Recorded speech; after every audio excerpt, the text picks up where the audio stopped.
Hello friends, welcome back. How are you all friends. आज मैं reading कर रही हूँ थर्ड पार्टी और आपके पर्सन के बीच में क्या चल रहा है, देख रहे हैं उनकी एनर्जी क्या है। फ्रेंड्स, जो लोग चैनल पे नए हैं please like and subscribe the channel. जिनको पर्सनल रीडिंग चाहिए वो नीचे दिए हुए डिस्क्रिप्शन बॉक्स में कॉन्टैक्ट कर सकते हैं। तो लेट्स बिगिन द रीडिंग। हम लोग रीडिंग स्टार्ट कर रहे हैं। फ्रेंड्स, आप समझ के जो लोग आप लोग पर्सनल रीडिंग लेते हो वो सब चार्जेबल है, नॉन चार्जेबल नहीं है। जो लोग मैसेज करते हो तो प्लीज़ फ्री रीडिंग के लिए रिक्वेस्ट मत कीजिए, क्योंकि हम लोग की भी एनर्जी होती है। मैं समझ सकती हूँ कुछ लोग बहुत ज़्यादा तकलीफ़ में होते हैं। जब मुझे ऐसे गाइडेंस मिलती है तो मैं डेफ़िनेटली लोगों को हेल्प करती हूँ कि हाँ, उनका अगर फ्री में आंसर देना होता है। जो लोग मेरे रेगुलर क्लाइंट्स होते हैं कितनी बार मुझे ऐसे ही पूछते हैं मैं मैसेज करके, तो भी मैं उनको बताती हूँ, ऐसा नहीं कि नहीं बताती हूँ, क्योंकि मुझे समझ में आता है कि उस वक्त वो इंटेंसिटी क्या है क्या नहीं है। और याद रखिए, जब भी आप अपने रीडिंग कराते हैं ना, बहुत लोग मुझसे जो रेगुलर क्लाइंट्स हैं वो लोग अपने पार्टनर से मिलने जाते हैं, बात करने जाते हैं या कुछ मैसेज करने वाले, तो उससे पहले भी मुझसे रीडिंग लेते हैं। तो उससे उनको क्या क्लैरिटी आ जाती है, समझ आ जाता है कि उनमें किस तरह से बात करनी है, वो किस तरह से, वो क्या माइंड सेट में। तो उससे क्या आपकी जो आपको उस वक्त समझ में नहीं आता, अचानक आपके पर्सन कुछ बोलेंगे तो आपको उसको समझ नहीं आता, आप रिएक्ट करते हो। तो हम लोग रीडिंग में पहले से बता देते हैं कि आप काम एंड कंपोज रहना, वो ऐसा कुछ बोलेंगे तो अगर आप ऐसे मत रिएक्ट करना। तो वो क्या इंसान बात करने में अच्छा रहता है और रिलेशनशिप ज़्यादा स्पॉइल नहीं होते। देखो, एक कार्ड आ रहा है, 9 ऑफ सॉर्ड्स का कार्ड आ रहा है। 9 ऑफ सॉर्ड्स मतलब एक, मुझे लग रहा है बहुत 9 ऑफ सॉर्ड्स कभी भी एक फियर की एनर्जी होती है। इसमें दिख रहा है इंसान ना बहुत सारी बुक्स खोल के बैठा है, बेड पे बैठा है, लेकिन कुछ भी कुछ भी ना सो नहीं पा रहा है रात भर। मतलब वो कुछ ना कुछ या तो जानने की कोशिश कर रहा है या समझने की कोशिश कर रहा है या कोई इन्फॉर्मेशन गैदर करने की कोशिश कर रहा है, या नींद नहीं आ रही उस पर्सन को।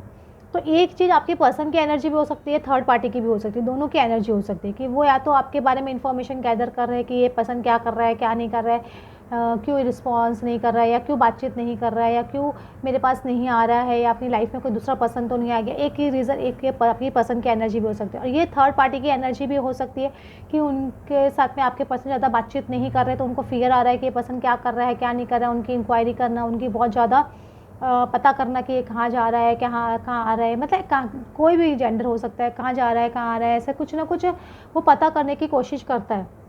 उसके जैसे स्लीपलेस नाइट्स आती है, क्योंकि एक वाइब्रेशन इंसान की होती है। कभी भी देखिए वो इंसान की वाइब्रेशन चेंज होती है, आपको ऐसे आपको बहुत जल्दी पता चल जाएगा। स्पेशली अगर आपका ऑरा बहुत क्लीन है और आपका ऑरा बहुत प्रोटेक्टेड और आपने इनर वर्क बहुत किया है, तो आपकी वाइब्रेशन ऑटोमेटिकली हाई हो जाती है। सामने वाला कैसे फील कर आपको समझ में आ जाता है। तो ये पर्सन को भी थोड़ा बहुत तो, और नॉर्मल इंसान जो इनर वर्क नहीं करता ना, उसको भी समझ में आता है थोड़ा बहुत। तो ऐसा नहीं कि नहीं, आपको समझ में आ जाएगा ये इंसान मुझे अवॉइड कर रहा है, ये सब पर्सन मुझसे ज़्यादा बातचीत नहीं कर रहा है। तो थर्ड पार्टी को समझ में आ रहा है कि ये मुझे इस तरह से इग्नोर क्यों कर रहा है, या ये मुझे इस तरह से बात क्यों नहीं कर रही है। मतलब तो ये चीज़ उनको बहुत टेंशन दे रही है, क्योंकि डेफिनेटली उनके रिलेशनशिप में एक पॉज मुझे दिख रहा है। मैं हैंगमैन का कार्ड आ रहा है, तो एक पॉज डेफिनेटली है यहाँ पे। देखो, इंसान के हाथ और पैर दोनों बंधे हुए हैं। तो दोनों के रिलेशनशिप में एक बोलते हैं ना, स्टैग्नेशन आ गई है। एक रिलेशनशिप में आगे नहीं बढ़ रही है, एकदम कम्प्लीटली पॉज सिचुएशन में आ गई है। ना दोनों जन एक दूसरे के से ज़्यादा मिल रहे हैं या बातचीत कर रहे हैं, ना कोई कमिटमेंट की तरफ बढ़ रहे हैं, ना ब्रेकअप कर रहे हैं। तो इस सिचुएशन में डेफिनेटली दोनों जन लटके हुए हैं बेसिकली। तो थर्ड पार्टी देखो, इस आदमी के हाथ में की है, दिख रहा है आपको, पर्सन के हाथ में की है, लेकिन ये खोल नहीं पा रहा है। ये मेहनत भी नहीं कर रहा है कि मैं ये बंधन को खोलने की कोशिश। आपके पर्सन शायद इतना परेशान हो गए हैं, अभी वो इस तरह की एनर्जी में नहीं है कि मैं इस बंधन से निकलूँ और एनर्जी इसको खोलूँ, क्योंकि ना इतना ज़्यादा थक गए हैं। मतलब शायद वो रेस्टिंग टाइम ले, वो लटके हुए ही सोच रहे कि मैं क्या करूँ। इतनी ज़्यादा उनकी एनर्जी डिप्लीट हो गई है, मुझे ऐसा लग रहा है थर्ड पार्टी की एनर्जी डिप्लीट हो गई है, ये भी बोल सकते हो। इसमें हाई प्रेस्ट का कार्ड आ रहा, तो इसमें देखो, इसमें टैरो कार्ड्स भी दिखते हैं आपको, टैरो कार्ड। सो मुझे ऐसा लग रहा है कि आपके पर्सन में कुछ ना कुछ टैरो कार्ड से आपकी फीलिंग्स जानने की कोशिश कर रहे हैं, या आपके बारे में पता जानने करने की कोशिश कर रहे हैं। कुछ ना कुछ इंट्यूशन पावर से रिलेटेड है हाई प्रेस्ट। तो फिर डेफिनेटली कुछ ना कुछ, मैं बार बार बोल रही हूँ, वो उनको आपकी कुछ इन्फॉर्मेशन नहीं मिल रही है, या आपके बारे में, आप सिंगल हो कि नहीं, वो चीज़ नहीं पता चल रही है। तो वो कुछ ना किसी साइकिक की हेल्प ले रहे हैं, टैरो कार्ड रीडर की हेल्प ले रहे हैं, कुछ ना कुछ पता करने की कोशिश कर रहे हैं, मुझे ऐसे डेफिनेटली लग रहा है। या आपके सोशल मीडिया अकाउंट्स को भी चेक कर रहे होंगे तो भी रूल आउट नहीं कर सकते, तो वहाँ से भी वो जानने की कोशिश कर रहा है। यही सब चीज़ थर्ड पार्टी भी कर रही है, दोनों की एनर्जी सेम है। थर्ड पार्टी भी आपके पर्सन के बारे में जानने की कोशिश कर रही है कि ये पर्सन किसी और के साथ भी इन्वॉल्व तो नहीं है ना, ये मुझे अवॉइड क्यों कर रहा है, या मुझसे दूर क्यों जा रहा है या दूर जा रही है। ये मून कार्ड है, एक सेपरेशन तो डेफिनेटली है इनके बीच में, क्योंकि मून कार्ड कभी भी सेपरेशन का कार्ड होता है। डिले का कार्ड होता है ये, और ये बहुत ज़्यादा है ना इंसान के छुपी हुई चीज़ें जो छुपे हुए राज होते हैं ना वो बाहर निकालने का कार्ड होता है। तो मुझे ऐसे लग रहा है कि थर्ड पार्टी को कुछ शायद राज पता चले आपके पर्सन का, या आपके पर्सन को थर्ड पार्टी का कुछ राज पता चले, तो उसकी वजह से इनके बीच में एक सेपरेशन क्रिएट होते हुए दिख रहा है, एक ब्रेकअप होते हुए दिख रहा है। मून कार्ड कभी कभी क्या बोलते हैं ब्रेकअप को भी रिप्रेजेंट करता है, समझ रही है कि बहुत ये बहुत उदासी वाला कार्ड है, डिले वाला कार्ड है, बहुत सारा इंसान को ये इंसान बहुत ज़्यादा रोना, इसमें बहुत ज़्यादा इस तरह की एनर्जी हो जाती है। और नाइट ऑफ सॉर्ड्स का कार्ड है तो मुझे जो जैसे ये हैंग्ड मैन का कार्ड है तो ये पॉज है डेफिनेटली चीज़ों में, लेकिन ये पॉज को तोड़ के आगे निकलना ही पड़ेगा आपके पर्सन को। ये पॉज डेफिनेटली टूटेगा इनको, या तो थर्ड पार्टी को, देखो इसमें देखिए इसके कैसे इन्होंने पर काट दिए, तो थर्ड पार्टी के पर काटते हुए मुझे दिखाई दे रहे हैं, या थर्ड पार्टी जो बहुत उछल रही थी कि उनके दम पे उछल रही थी, तो उनको भी ऐसे बस भाई अब मेरे को तुमसे कुछ इंटरेस्ट नहीं है, अपने तुम शांत होकर बैठ जाओ और सब जगह मेरा नाम लेना बंद कर दो कि I am with you this and that, मुझे ऐसे एक एनर्जी लग रही है। लेकिन थर्ड पार्टी फिर भी मुझे ऐसा लग रहा है कि कुछ ना कुछ नाइट ऑफ कप्स है, कुछ ना कुछ कोशिश फिर से करेंगे, ऐसा नहीं कि नहीं करेंगे, थर्ड पार्टी फिर से कोशिश करेंगे अपने लव का वास्ता देके, या कुछ ना कुछ कोशिश, मतलब इंसान एक कोशिश तो डेफिनेटली करता ही है ना कि मैं कोशिश करूँ ये रिश्ता ब्रेकअप नहीं हो, क्योंकि उनको बहुत टेंशन हो रही है, दिख सकता है थर्ड पार्टी को कितनी टेंशन हो रही है, वो हैंगमैन पोजीशन में है, वो टैरो रीडर्स के पास जा रही है, तो उनको बहुत टेंशन आ रही है कि ये रिश्ता अभी सेपरेशन की तरफ बढ़ रहा है, या सेपरेशन हो चुका है तो भी पता नहीं है, क्योंकि जिस लोगों के केसेस में ऐसा भी है कि सेपरेशन हो चुका है लेकिन लोगों को बताया नहीं है अभी तक। तो ये चीज़ आपके पर्सन शायद ऑफिशियली अनाउंस भी कर सकते हैं कि वो थर्ड पार्टी के साथ में नहीं है, उनका ब्रेकअप हो चुका है पॉसिबली, बहुत, या उनके फ्रेंड्स लोगों को पता हो कि वो अभी थर्ड पार्टी के साथ में नहीं है, उनका कोई रिलेशनशिप नहीं है, लेकिन थर्ड पार्टी फिर भी मुझे लग रहा है कुछ ना कुछ कोशिश फिर से करे, क्योंकि नाइट ऑफ कप्स कभी भी एक रोमांटिक जेस्चर का कार्ड होता है, एक फिर से एक प्रपोज करने का कार्ड होता है, ऐसे मैं बोलूँगी। एस ऑफ वैंस का कार्ड है, लेकिन उनको वो प्रपोज डेफिनेटली, इसमें देखिए आग किस तरह से जल रही है, समझ रहे, इसमें एक पैशन है, वो हो सकता है कि पैशनेटली भी उनको बोले कि उनके बीच में जो फिजिकल रिलेशनशिप वो हर एक के नहीं बोले, किसी के बीच में हुआ थर्ड पार्टी उनके बीच में, तो उसका वास्ता भी देने की कोशिश करे, मुझे एक पॉसिबिलिटी वो भी एक लगती है। लेकिन आपके पर्सन ने एक जजमेंट लिया है, ऐसा नहीं जजमेंट नहीं लिया, तो उन्होंने जजमेंट एक स्ट्रॉन्ग ले लिया है कि मुझे अब इस रिलेशनशिप में नहीं रहना है, समझ रहे आप, ये दिख रहा है, साफ साफ दिख रहा है। और ये टावर कार्ड आ रहा है तो डेफिनेटली एक टावर सिचुएशन दिख रहा है आपको, एक टावर सिचुएशन है, टावर कार्ड दिख रहा है, टावर सिचुएशन थर्ड पार्टी पे गिरते हुए दिख रही है, आपके पर्सन पे गिरते हुए। ये देखो एनर्जी क्रिएटिंग करते हैं ना जब दो पर्सन की, तो एनर्जी क्या वाइस वर्सा हो सकती है, थर्ड पार्टी भी ऐसे कर सकती है, आपके पर्सन भी ऐसे कर सकते हैं, समझ लो। लेकिन ज़्यादा चांसेस आपके पर्सन का दिख रहा है टावर गिराते हुए, वो थर्ड पार्टी को अपना जजमेंट सुनाएंगे कि उनको इस रिलेशनशिप में कुछ इंटरेस्ट नहीं है, या ऐसे बोल सकते हैं ये रिलेशनशिप में वो सिर्फ एक लस्ट की वजह से थे या एक मटीरियलिस्टिक चीज़ों की वजह से थे, अब उनका वो मतलब या ख़त्म हो चुका है, अब उनको कुछ इंटरेस्ट नहीं आ रहा है इस रिलेशनशिप में, तो ये सुन के भी थर्ड पार्टी को एक टावर जैसा उनके ऊपर गिरेगा डेफिनेटली। तो टावर सिचुएशन डेफिनेटली आ रही है या आ चुकी है या आने वाली है कुछ लोगों के, इसमें डिपेंड करता है कि आपके जर्नी पे आप कहाँ पे हो, लेकिन ये डेफिनेटली फॉर श्योर होता हुआ मुझे दिखाई दे रहा है। और ये टावर बहुत बुरी तरह से गिर रहा है, समझ रहे हो, बहुत बुरी तरह से गिर रही है। एक जो बोल सकते हैं ना, एक आपके जो स्पिरिट गाइड्स है या वो है, वो आपको हेल्प कर रहे हैं इसकी चीज़ के अंदर, मैं ऐसे बोलूँगी, वो आपको हेल्प कर रहे हैं कि है ना, आपके अगर आपको पता है कि आपके स्पिरिट गाइड्स कौन है तो आप उनसे डेफिनेटली मदद मांगे, अगर नहीं है तो आप कोई भी आर्कएंजल, स्पेशली आर्कएंजल माइकल का सपोर्ट आप मांग सकते हो। और आपके एंसेस्टर सबसे बड़े स्पिरिट गाइड्स होते हैं आपके, याद रखिए। तो एंसेस्टर्स, जो चीज़ भगवान नहीं देती है ना, वो कभी कभी एंसेस्टर्स दे देते हैं, क्योंकि एंसेस्टर्स के पास वो पावर होते हैं कि वो अपना, जब उनके वो एंसेस्टर आपको रोकते हैं, आपके क्या बोलते हैं ना, एंसेस्टर कर्मा है आपका, तो एंसेस्टर कर्मा क्यों होता है कि आपके एंसेस्टर को कहीं ना कहीं मुक्ति नहीं मिली है, तो वो आपकी लाइफ को स्टॉप करते हैं ताकि आप उनका ज़्यादा से ज़्यादा करो।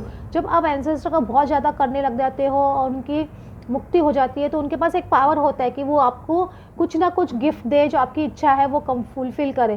तो वही अगर आप अपनी एंसेस्टर्स की आप इच्छा पूरी करते हो, उनकी मुक्ति करते हो, तो वो डेफिनेटली वो पावर आपको देंगे कि आप अपनी कोई भी एक इच्छा डिमांड करो वो पूरी हो। तो आप लोग अपने एंसेस्टर की पूजा कर, एक तो एंसेस्टर की पूजा करने के 2-3 तरीके हैं। एक, आप every new moon, full moon ancestor के नाम से किसी को कुछ है ना चैरिटी कर सकते हो या किसी को खाना खिला सकते हो। लेकिन ये बहुत लॉन्ग प्रोसेस है, इसमें एक या 2 बार करने से नहीं होता, 4-5 साल, 7 साल, किसी को 10-10 साल तक ये एंसेस्टर कर्मा क्लियर करना पड़ता है। और कुछ लोगों को साल 2 साल करते तो भी हो जाता है। लेकिन एक एंसेस्टर पूजा भी होती है जो आप करवा सकते हो अपने पंडित को बुला के, अगर आपको पता है तो। अगर नहीं पता है तो मैं हरिद्वार में करवाती हूँ ये पूजा, तो आप वो पूजा भी आप लोग करवा सकते हो। तो उससे भी आपके एंसेस्टर कर्म बहुत जल्दी क्लियर होते हैं, आपके एंसेस्टर को मुक्ति मिलती है। तो डेफिनेटली वो भी कर सकते हो। अगर आपके खुद के विलेज में ऐसा है कि आप एंसेस्टर कर्मा क्लियर करवा सकते हो अपने विलेज में, तो वहाँ जाके भी करना चाहिए, वो भी बहुत अच्छा रहता है। इस तरह से एक एंसेस्टर कर्मा की पूजा होती है। देखो ये third party, three of cups का थर्ड पार्टी को भी रिप्रेजेंट करता है। तो इस पर एक टावर सिचुएशन डेफिनेटली गिर रही है। तो आप बार देखो 2 बार टावर कार्ड आ चुका है, इसमें भी टावर आ चुका है, इसमें भी टावर आ चुका है। तो आपको दिख रहा है ना, थर्ड पार्टी पे टावर डेफिनेटली एक गिरते हुए मुझे दिख रहा है। और ये थर्ड पार्टी पे टावर इसलिए गिर रहा है कि वो जो एक्सपेक्टेशन कर रही थी टेम्परेंस कार्ड की कि ये रिलेशनशिप आगे बढ़ेगा, एक उनका रिलेशनशिप आगे परवान चढ़ेगा, और वो चीज़ उनको, वो अपने आप को third party queen of pentacles आपके पर्सन को किंग ऑफ पेंटिकल्स डेफिनेटली समझ रहे थे। मतलब किंग ऑफ पेंटिकल्स जो भी हो, आपके पर्सन डेफिनेटली फाइनेंशियली मुझे लगता है अबंडेंट थे, अबंडेंट है। तो उनके किंग या क्वीन अपने आप को समझने पहले से ही लग गए थे। तो वो चीज़ अभी उनका नहीं होते हुए दिख रहा है, तो किसी पे भी टावर ही गिरेगा ना डेफिनेटली। तो वो टावर मुझे आपके पर्सन पे गिरते हुए दिख रहा है, क्योंकि आपके पर्सन इस टेम्परेंस कार्ड से आगे बढ़ रहे हैं। आपके पर्सन को इस रिलेशनशिप में आगे नहीं रहना, इस रिलेशनशिप से आगे बढ़ रहे हैं। तो ये सिचुएशन उनके लिए थर्ड पार्टी सिचुएशंस के लिए बहुत बड़ी टावर सिचुएशन है। और उनके सपने जो उन्होंने देखे थे, ये सपना जो उन्होंने देखा था, समझ रहे हो, तो वो सपना भी उनका पूरा होते हुए उनको नहीं दिख रहा है। तो वो चीज़ प्रॉब्लम क्रिएट कर रही है। और 2 ऑफ सॉर्ड्स का कार्ड है। तो ये एक मुझे ऐसे लग रहा है कि बहुत ज़्यादा इंसान को एक नेगेटिव फीलिंग आना, एक बहुत नेगेटिव फील होना, इंसान को समझ में नहीं आना कि क्या करना है, क्या करे इस सिचुएशन में, क्या नहीं करे। ऐसी सिचुएशन भी हो सकती है थर्ड पार्टी की। उनको लगे कि अब मैं क्या करूं, क्या नहीं करूं, मेरे साथ में कौन है, क्या होगा मेरे साथ में। उनके कान भरने वाले भी बहुत है थर्ड पार्टी के भी, उनको क्या रॉन्ग सलाह देने वाले, मैं ऐसे बोलूँगी रॉन्ग सलाह देने वाले थर्ड पार्टी को बहुत ज़्यादा है। इसकी वजह से उनको दिखाई नहीं दे रहा है कि वो क्या कर रहे हैं, क्या नहीं कर रहे हैं। और वो है ना एक एस ऑफ सॉर्ड्स का एक बहुत ज़्यादा तीखे वार की तरह से, मतलब एक तीखा बोल के है ना, एक नई शुरुआत करने की फिर से कोशिश करें कि वो ठीक है इंसान कि शायद मैं फिर से एक कोशिश करूँ इस रिश्ते के लिए। लेकिन क्वीन ऑफ वैंस का कार्ड आ रहा है। तो आपके पर्सन उनको देखो किस तरह से टीज़ करने वाले। हो सकता है आपके पर्सन ज़रा भी उनको भाव नहीं दे, या ज़रा भी उनको अच्छे से ट्रीट नहीं करे, उनको बैडली ट्रीट करे। ये भी एक बहुत पॉसिबिलिटी है कि ये दोनों के बीच बहुत फाइट्स हो, तो एक दूसरे को तीखे शब्दों का एक्सचेंज होना, एक दूसरे को गलत बातें बोल देना, इस तरह से मुझे ऐसे लग रहा है। और हो सकता है ये चीज़ सोशल मीडिया पे ऑफिस लोग दोनों ओपनली करें एक दूसरे के साथ में, ये चीज़ मुझे दिख रही है। ऐसे बहुत पॉसिबिलिटी एक लग रही है। तो ये भी एक हो सकता है कि उन लोग के साथ में ये सब चीज़ हो, थर्ड पार्टी और आपके पर्सन के बीच में। एक कार्ड और खोल लेते हैं यहाँ पे कि उनके साथ में क्या होने वाला है, क्या होगा।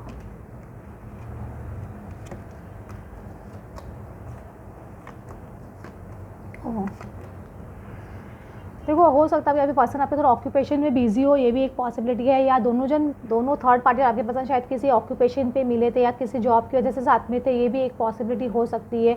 तो वो अभी ऑक्यूपेशन उनका साथ में अभी ख़त्म होते हुए दिख रहा है। जो इम्प्रिजनमेंट का कार्ड आ रहा है, तो मुझे ऐसा लग रहा है कि कुछ लीगल मैटर भी दोनों के बीच में हो सकता है। फाइट्स बहुत ज़्यादा एक्सेलेट हो सकती है। तो एक इम्प्रिजनमेंट का कार्ड आ रहा है। या थर्ड पार्टी आपके पर्सन पर कुछ इल्ज़ाम लगा सकते हैं, आपके पर्सन थर्ड पार्टी पर कुछ इल्ज़ाम लगा सकते हैं। कुछ मुझे इम्प्रिजनमेंट का कार्ड आ रहा है, लेकिन जुडिक्शन का कार्ड भी आ रहा है, क्योंकि इसमें कुछ ना कुछ कोर्ट इन्वॉल्वमेंट डेफिनेटली दिख रहा है। क्योंकि इसमें एक पर्सन बहुत ज़्यादा परेशान हो रहा है। थर्ड डिस्पेयर का कार्ड आ रहा है, तो आपके पर्सन या थर्ड पार्टी बहुत परेशान हो सकते हैं ये कोर्ट केस या कुछ भी लीगल मैटर सपोज दोनों के बीच में हो जाता है तो और ये कोर्ट हाउस का कार्ड आ रहा है, तो कुछ ना कुछ मुझे ऐसे लग रहा है। तो और ये मेन मेल का कार्ड आ रहा है, तो डेफिनेटली या तो आपके पर्सन एक्शन लेंगे या थर्ड पार्टी उनके ऊपर कुछ लीगल एक्शन ले सकते हैं। हर एक के केस में एप्लीकेबल नहीं है, कुछ केस में एप्लीकेबल। तो कुछ लीगल मैटर मुझे ऐसे लग रहा है कि हो सकता है। सपोज़ आपके पर्सन ऑलरेडी मैरिड है सपोज, अगर वो, तो उसमें भी हो सकता है कि वो आपके पर्सन को धमकी दे कि वो आपसे अगर आपके पर्सन आपसे शादी करे तो वो उन पे केस कर देंगे, या ऐसा कुछ वो धमकी भी दे सकते हैं। या हो सकता है अगर सपोज़ वो ऑलरेडी मैरिड है, आपके वो पर्सन डिवोर्स नहीं दे रहे, तो आपके पर्सन डिवोर्स फाइल करे, ये भी एक पॉसिबिलिटी है, क्योंकि वो बहुत परेशान हो गए आपके पर्सन। तो ये एक पॉसिबिलिटी मुझे थर्ड पार्टी के साथ में लगती है। या तो कुछ ना कुछ लीगल मैटर, अगर मैरिड है तो डिवोर्स फाइलिंग तक केस पहुँच सकता है, या एक पर्सन दूसरे को धमकी दे सकता है इम्प्रिजनमेंट की, या ऐसा कुछ। ये एज मुझे पॉसिबिलिटी लग रही है। होप सबसे रेजोनेट हो। अगर जिनसे रेजोनेट नहीं है तो जितना रेजोनेट है उतना पार्ट आप लीजिए। Okay friends, thanks for watching.